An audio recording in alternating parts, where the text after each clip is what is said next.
Yes, ready, start.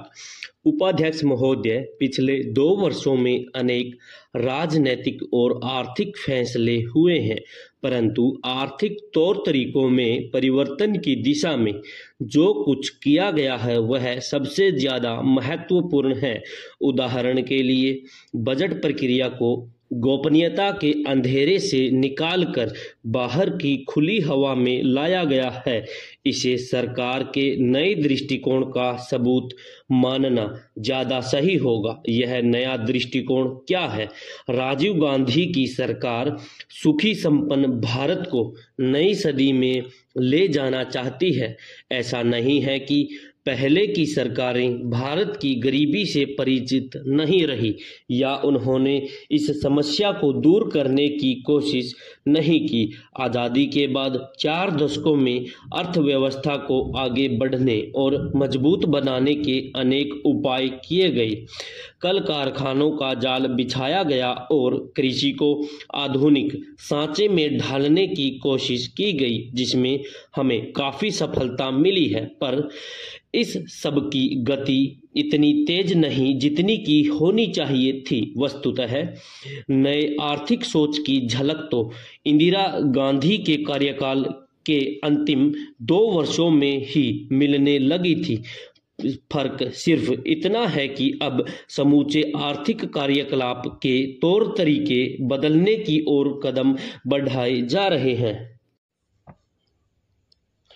कृषि और उद्योग हमारी अर्थव्यवस्था की रीढ़ है। जहां तक कृषि का सवाल है, इसमें निसंदेह बड़ी सफलता मिली है। मांग के मौजूदा स्तर पर अन्न के मामले में हम प्रायः आत्मनिर्भर हैं, लेकिन सवाल यह है कि क्या पैदावार आगे भी इतनी होती रहेगी जिससे हमारी बढ़ती हुई आबादी का पेट भर सके। जनसंख्या वृद्धि की दर और कृषि उत्पादन में बढ़ोतरी की दर फिलहाल बराबर चल रही है, लेकिन यह भी एक सच्चाई है कि अभी देश के सभी लोगों को जरूरत के हिसाब से अनाज नहीं मिल पा रहा है।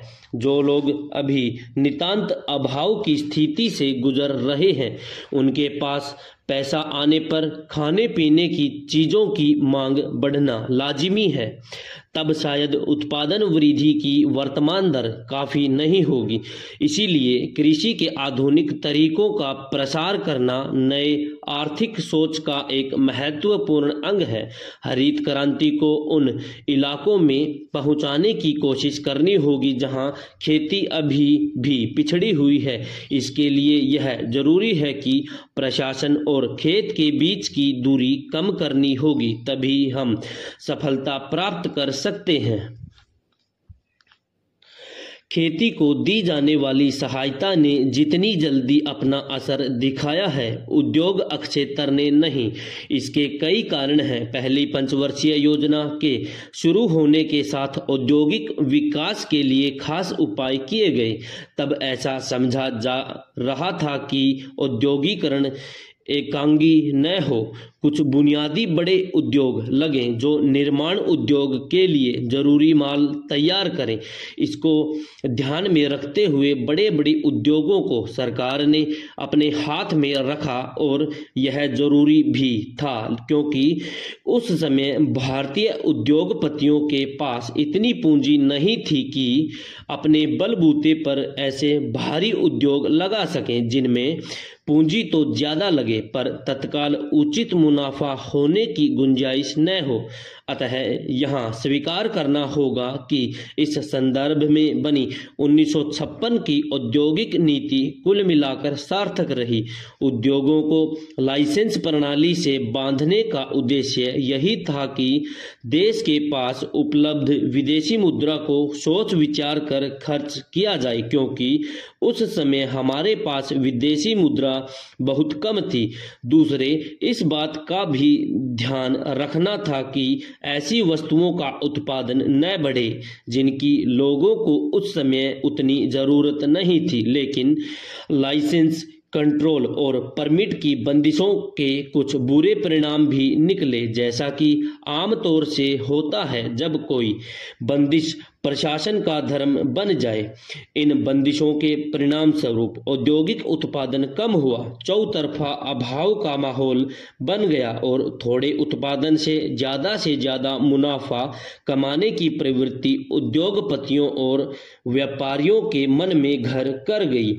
इस मानसिकता को तोड़ना बहुत जरूरी था। अब लाइसेंस का बंधन काफी हद तक ढीला कर दिया गया है। अब अनावश्यक कंट्रोल हटाए जा रहे हैं, परमिट राज को तोड़ा जा रहा है। मकसद यह है कि उत्पादन के आड़े आने वाली सभी पुरानी व्यवस्थाओं को अब खत्म किया जा रहा है, जो स्वागत योग्य है। सरकार की वित्तीय नीतियों में व्यापक परिवर्तन हुआ है। प्रत्यक्ष और परोक्ष करों की दरें घटाई गई हैं। दीर्घकालीन वित्तीय नीति के तहत 7वीं योजना के अंत तक कर दरों में विशेष परिवर्तन न करने का इरादा घोषित किया गया है। इससे भी ज़्यादा महत्वपूर्ण बात यह है कि सरकार अब हर कदम पर जनता को विश्वास में लेने की कोशिश कर रही है। उदाहरण के रूप में नए साल का बजट लाने से 4 महीने पहले ही सरकार ने जनता को बता दिया कि आने वाले साल में योजना और दूसरी मदों पर कितना खर्च होने का अनुमान है। सरकारी कंट्रोल ढीला करना जरूरी है, तो इसके साथ साथ यह देखना भी जरूरी है कि इसके बावजूद कर चोरी की प्रवृत्ति रुके। इधर औद्योगिक घरानों पर छापों की रफ्तार बढ़ी है और संदिग्ध लोगों के पास से बड़े पैमाने पर छिपा धन बरामद हुआ है। देश में काला धन है, इसमें कोई दो मत नहीं हो सकते। सवाल यह है कि इस काले धन के फैलाव को कैसे रोका जाए। लोग स्वेच्छा से काले धन की घोषणा करें, इसके लिए भी सरकार ने कई उपाय किए, जिनका नतीजा काफी उत्साहवर्धक रहा। लेकिन अभी भी पूंजीवादियों और पूंजीपतियों के पास काला धन बहुत है, जिसे बाहर लाना होगा। हमारा निर्यात तो बढ़ रहा है, पर उतनी तेजी से नहीं जितनी आयात खर्च को पूरा करने के लिए जरूरी है। ऊंची लागत नीचे आने के आसार अब भी नहीं है और जब तक लागत कम नहीं होगी और चीजें सस्ती होकर बाजार में नहीं आएंगी, तब तक आम लोगों का जीवन स्तर ऊपर ले जाने का सपना पूरा नहीं हो सकता। लोगों की आय बढ़ने के साथ चीजों की मांग बढ़ना बहुत लाजमी है। यदि उत्पादन कम होगा तो अभाव की स्थिति बनेगी, जिससे महंगाई बढ़ेगी और आमतौर पर महंगी चीजें ग्राहकों को कम आकृष्ट करती हैं।